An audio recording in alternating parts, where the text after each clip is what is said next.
Shalom. Kol Holo Yahweh, Bahashem, Yahweh Shai, Bahashem, Rahaha Kadash. Double honors to the apostles and elders of Great Millstone. Peace and salutations to the hopeful elect scattered throughout the four corners of the globe. My name is Kanaba, coming to you from the GMS camp of Indianapolis. And to all those listening and learning, to you I say Shalom, especially to you so-called blacks, Hispanics, and Native Indians that make up the 12 tribes of Israel.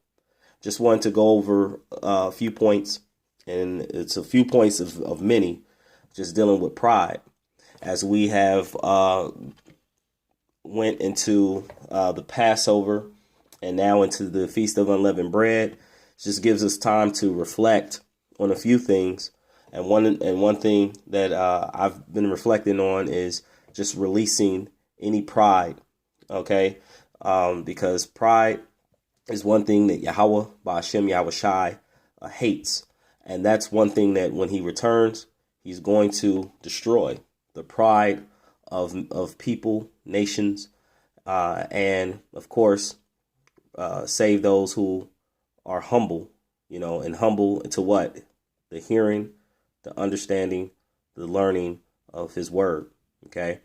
And so just going to a few points, and let's just get right into it.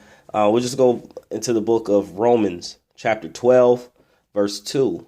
It says, "Be not conformed to this world, but be ye transformed by the renewing of your mind." So we don't want to be conformed to this world. When we look up the word conformed, okay, this is the Webster's dictionary. This is the word conformed.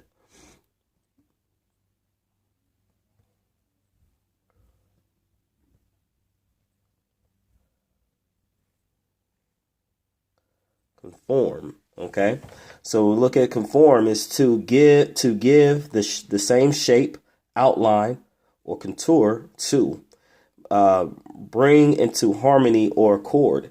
So this world, Esau Edom's world, is a prideful world, and we don't want to be conformed to a prideful world. When we go into the points of pride, a few points, you'll find that the Lord hates a prideful man. Okay, hates pride. And so we don't want to be transformed or conformed to this world, but we want to be transformed by the renewing of your mind, that ye may prove what is that good and acceptable and perfect will of the Most High. So this will bring us to a perfect end if we keep the words of Yahweh Ba'ashem Yahweh Shai, and we do away with the ways of this world. Like we would say, put off the old man, okay? And how do we renew our mind? By taking heed according to thy word, which is in the book of Psalms, chapter 119, verse 9. It says, "Wherewithal shall a young man cleanse his way? By taking heed thereto according to thy word." So to figure out, okay, whose world are we in? Let's go into the book of Job, chapter 9, verse 24. It says, "The earth is given into the hand of the wicked." Now, if you follow GMS at any point, and you should understand by now that the wicked, which has always been taught, that the Bible actually speaks of, is Esau Edom, and the earth was handed unto him, for a time, and we take that back into, we go back all as far as the time of the Greeks, the Romans, and then up until this point, you have America, which are all the same people. What we would say is Romans 2.0. It's an upgrade of wickedness. Okay, he covereth the faces of the judges thereof. If not, where and who is he? So in the time of the Renaissance period, when he came into power, all right, when he claimed his power, he actually went and he started painting, whitewashing the faces, iconoclasms, and just destroying images that would show and prove. And he, in most cases, and as if today they couldn't cover everything up, but that it would show and prove who the real judges of the earth are. Yahweh Shai being who we call the so-called black man, the apostles, the angels, the Most High. Okay. And maybe in the future we'll touch on, just like some of those points. But dealing with pride. Okay. So the earth was given to the hands of the wicked. Now let's fast forward to where we are today. This is the book of 2nd Esdras chapter 6, starting at verse 8. And Esdras says, and he said unto me, the angel, from Adam unto Isaac, when Jacob and Esau were born, and you find that in Genesis, okay, Genesis chapter 25, he says, of him Jacob hand held first the heel of Esau. It says, for Esau is the end of the world, and Jacob is the beginning of it that followeth. So right now we are currently at the end of the world of Esau Edom's world. We're at the last day. We're in the last days. The final hours, ticks, seconds. The clock is ticking until the time of Yahweh B'Shem Yahushai comes. So in the last days, one thing that you will find is that there will be a pride, a sense of highness, of prideness that is pushed forth in the earth. Even in most recent, we know when we talk about, white supremacy, that was a form of pride to show that they're much better than the so-called blacks, Hispanics, and Native Indians. And of course, their power is a conglomerate all over the earth, and they've pushed forth that as much as they could. And still to this day, they hold true to that. Okay. Let's go into the book of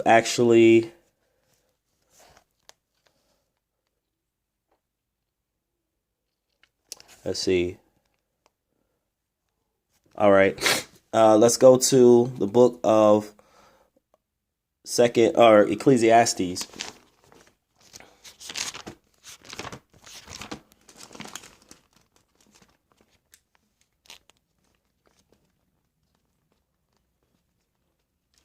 Let's see. That's what I need there. Book of Ecclesiastes.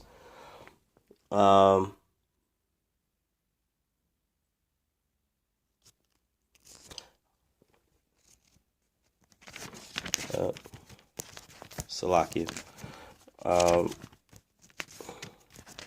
Let's try Sirach 10 and 2. It's the book of Sirach, chapter 10 and verse 2. It says, so of course we know the earth is given to the hand of the wicked. He covered the faces of the judges thereof. And we're saying not to be conformed to this world, because this world is a prideful world.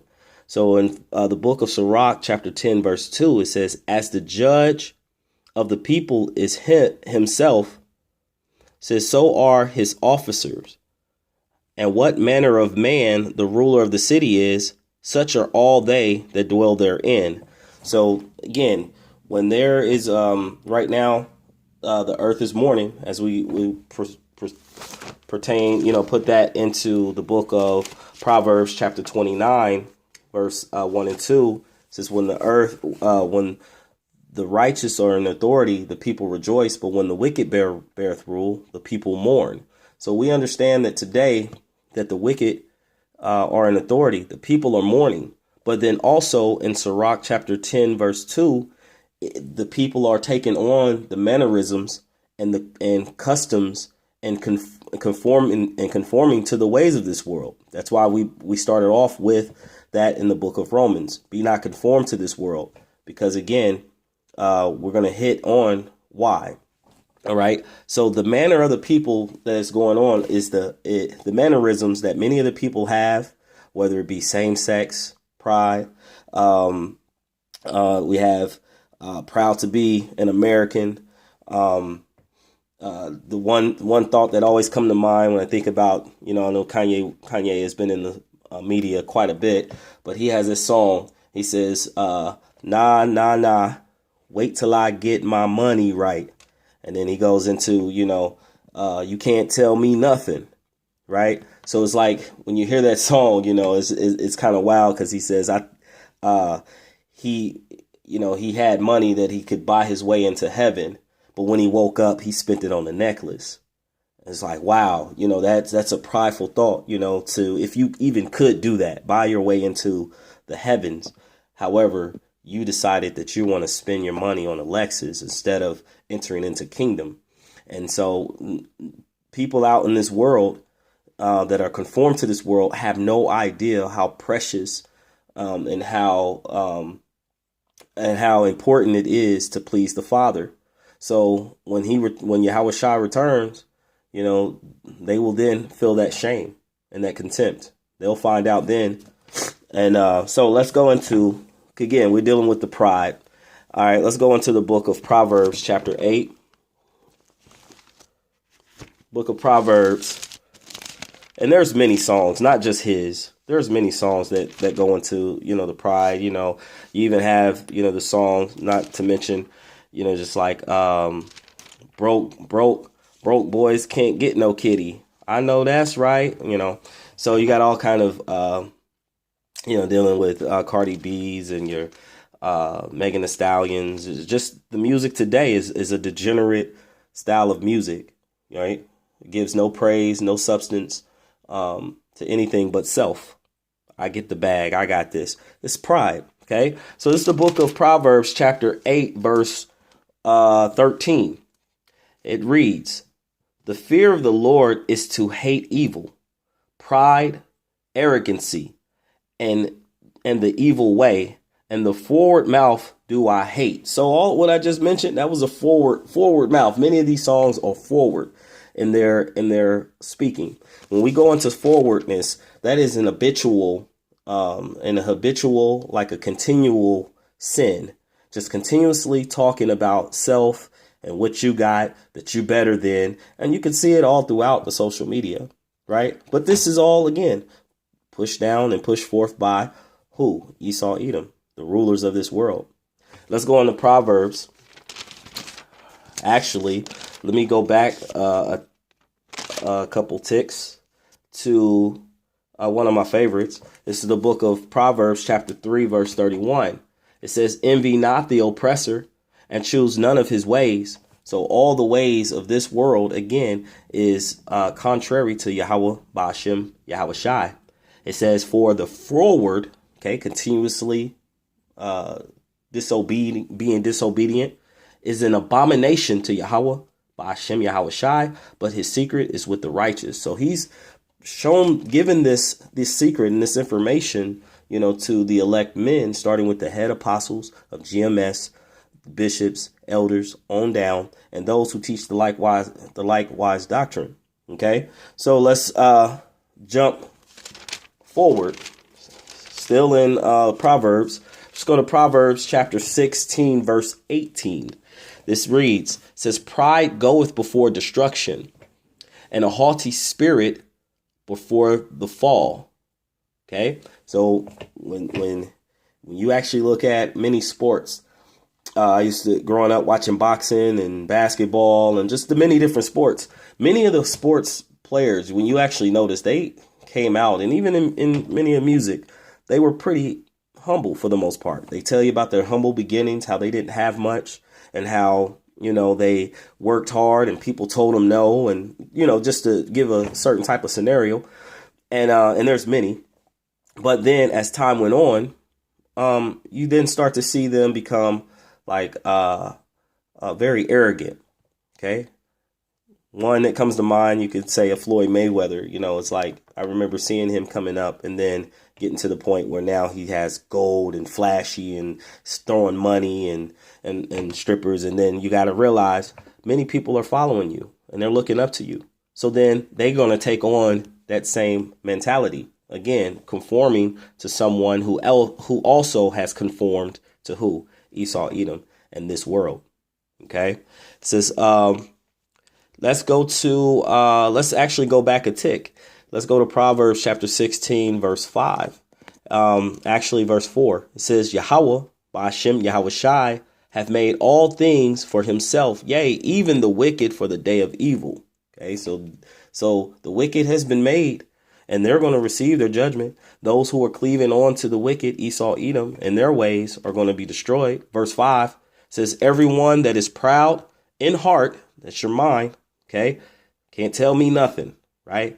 It can't be corrected. Can't be told that your ways are wicked. Okay. It says, is an abomination to Yahweh by Hashem Yahweh Shai.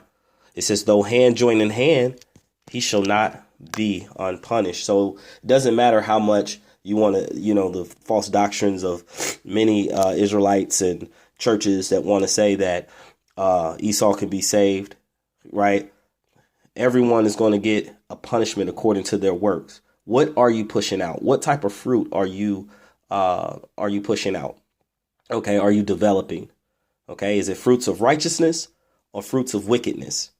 Okay, so let's go into since we're talking about Obadiah. Since we're talking about Esau, Obadiah actually speaks pretty clear about his about one of his attributes, which is pride. Okay, when we say pride goeth before destruction, a haughty spirit before the fall. Okay, so this is the book of Obadiah. Take a little bit more time to get there.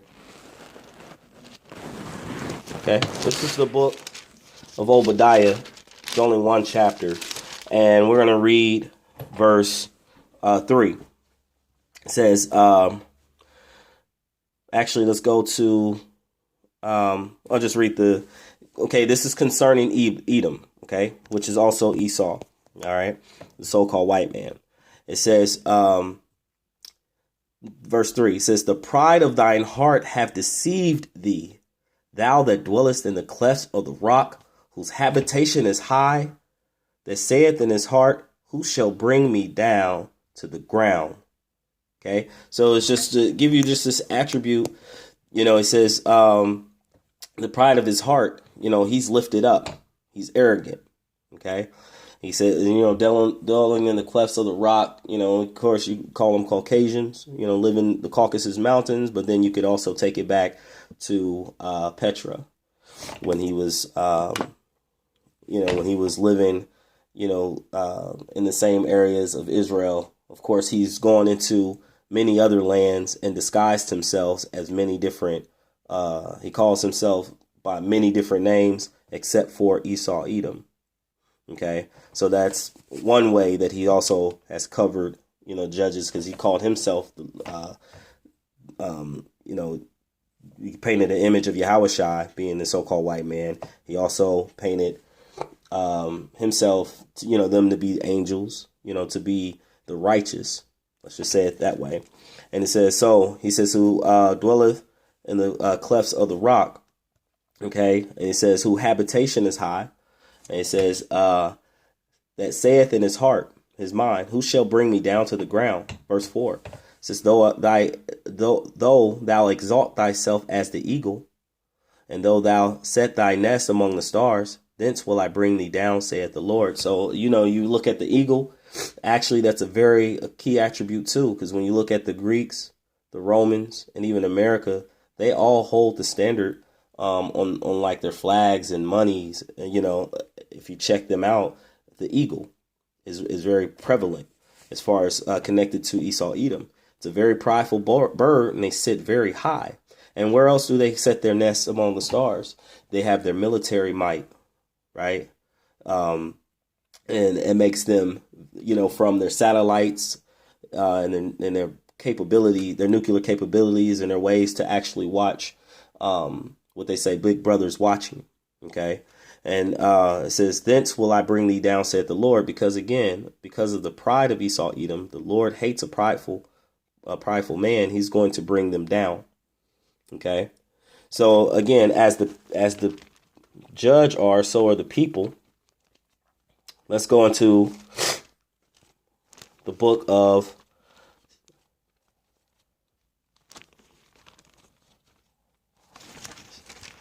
Second Timothy chapter 3, and we're going to start at the top. It says, this know also, that in the last days perilous times shall come. So dangerous times are going to come in the last days. And a lot of it's going to be because, again, many people are prideful. Right? When you hurt their pride, they want to lash out. They want to use their hands. They want to use violence. And that's the And that's the MO of Esau Edom. Okay. It says, for men shall be lovers of their own selves, covetous, boasters, proud, blasphemers, disobedient to parents, unthankful, and unholy. So they're going to be very proud. They're going to speak great words against Yahweh, Bashem, Yahweh Shai, and his prophets. And then and also unthankful to those, their parents. Right, you have violent upticks that's going on between children and their parents. There's actually one in social media right now that's showing. I'm going to assume it's maybe a great aunt or great grandparent or grandparent, but it's a child kicking and fighting an elderly woman, right? And it's a young child, no respect. It says without natural affections, truce breakers, false accusers, so lying. Right? Not really being true to their word. Okay. Incontinent, fierce, despisers of those that are good. Traitors, heady, high-minded. There's that pride again. Lovers of pleasure more than lovers of the Most High. And that's why he's going to be angry with, that's why he's angry with this place. It says the Lord is angry with the wicked every day. Okay. It's because of the pride of these people. All right. So we're going to let's jump to the book.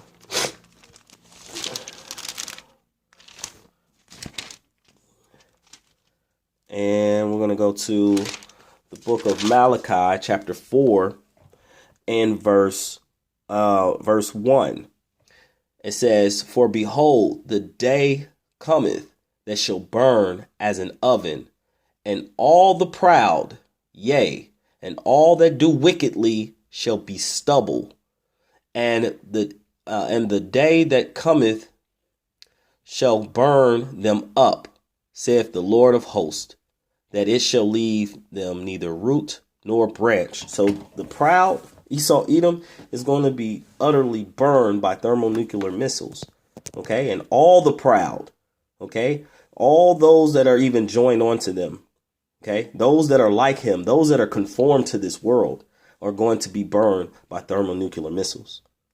Okay, so all of his nuclear might, all of his his philosophies, his doctrine, everything is going to be utterly destroyed and broken up. It's actually the philosophies and doctrines are being broken up now by the word of the prophets that Yahweh Bashem Yahweh Shai has sent. Okay, this is the last one. This is the book of Second Esdras, chapter 8, and then just go straight to the point, verse 50. And again, Second Esdras, chapter 8, verse 50. It says, For many great miseries shall be done to them that in the latter time, the time that we're in now, shall dwell in the world, because they walked in great pride. So when you look and you read Esdras, you find that there's going to be a time of Jacob's trouble, and there's going to be a time of famine, pestilence, many types of disease and sickness. You have martial law. You're going to have what they would say the charagma, that's going to be pushed forth, right? And then overall, it's going to be chaos. Okay, it's going to be this third nuclear war that's actually going to come about, and all of this is going to come, and it's going to happen just before Yahweh Bashem Yahweh Shai returns. So these miseries, many great miseries, shall be done unto them in the latter days, or in the latter time. Okay, the time that we're coming into, shall dwell in the world because of what? They have walked in great pride. So I hope that this was edifying to the body. And before I end, I'd like to give all praise, honor, and glory to Yahweh, Ba'ashem, Yahweh Shai, Ba'ashem, Rahaha Kadash. Double honors to the apostles and elders of Great Millstone. Peace and salutations to the hopeful elect scattered throughout the four corners of the globe. And to all those listening and learning, to you, I say, Shalom.